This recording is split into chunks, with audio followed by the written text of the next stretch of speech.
You know that feeling, the one where it feels like you're just constantly fighting the clock? Well, today we're going to dive into a really simple story that holds some pretty deep wisdom about our relationship with time. So, our story kicks off with this really powerful idea: time listens to those who respect it. Kind of sounds like a riddle, right? Well, don't worry, we're going to figure out exactly what it means by following the journey of a young boy named Noah. All right, so let's meet our main character, Noah. For Noah, time is definitely not his friend. It's more like his opponent.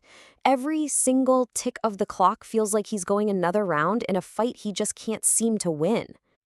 And Noah's struggle, it wasn't some big dramatic event. Nah, it was a bunch of small, everyday habits all stacked up. You know the kind of stuff I'm talking about: consistently waking up late, scrambling through his work, and always leaving a trail of unfinished tasks. You see, for Noah, that small clock on his table, the gift from his mom, wasn't just a way to tell time.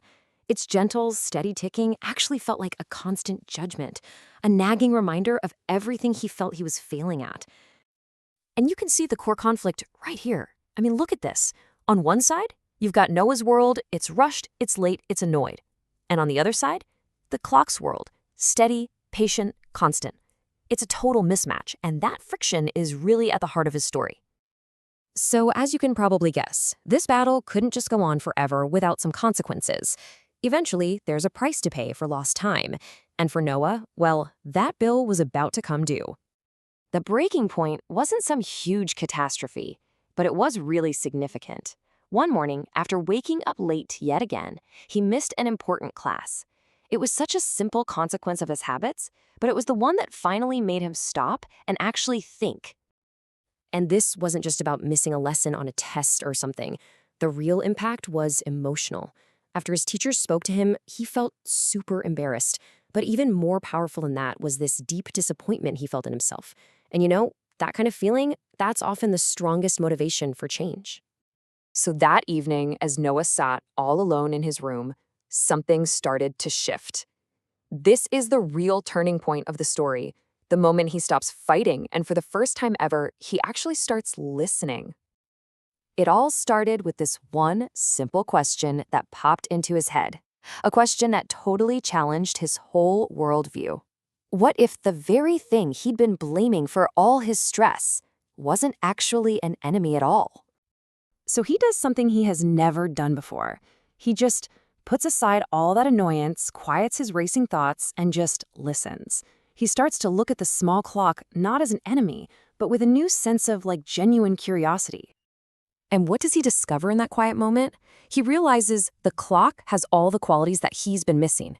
It never rushed, it never stopped. It just did its one job, quietly and consistently, with zero drama. He had the perfect role model hiding right there in plain sight. This was a huge shift in his mind, a fundamental reframing. Time was no longer this opponent that he had to fight. Instead, it became a steady, reliable guide that he could just follow. And believe me, that realization changed everything for him. Of course, having a big epiphany is one thing, but actually doing something about it is another. So now Noah had to translate this newfound respect for time into real practical changes in his daily life. He didn't just sit around hoping for things to get better. He actually built a system, a new routine. He started waking up early, taking just a few moments to plan out his day, and then, and this is the key part, he actually followed that schedule. He started working with the rhythm of the clock, not against it. And the results of this new approach, it was like night and day. His chaotic world became organized. That constant feeling of being rushed was replaced by a sense of calm. And that feeling of self-disappointment, it slowly grew into real, genuine confidence.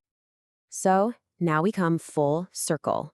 With this totally new experience and perspective, Noah is finally ready to understand that simple piece of wisdom his mother had been trying to share with him all along. And here's a really important detail. The clock itself never changed, not one bit. It just kept on ticking, steady and constant, exactly as it always had. The only thing that changed was Noah's relationship to it.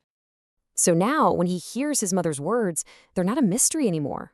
Time listens means that when you respect it, when you plan for it, and you work with it, time becomes your ally. It starts working for you instead of against you. And this brings us to one final thought. Let's turn the question around to you. In the story of your own life, what is your relationship with time telling you? Is it an adversary you're constantly fighting? Or is it a steady guide you've learned to follow? Thanks so much for joining us.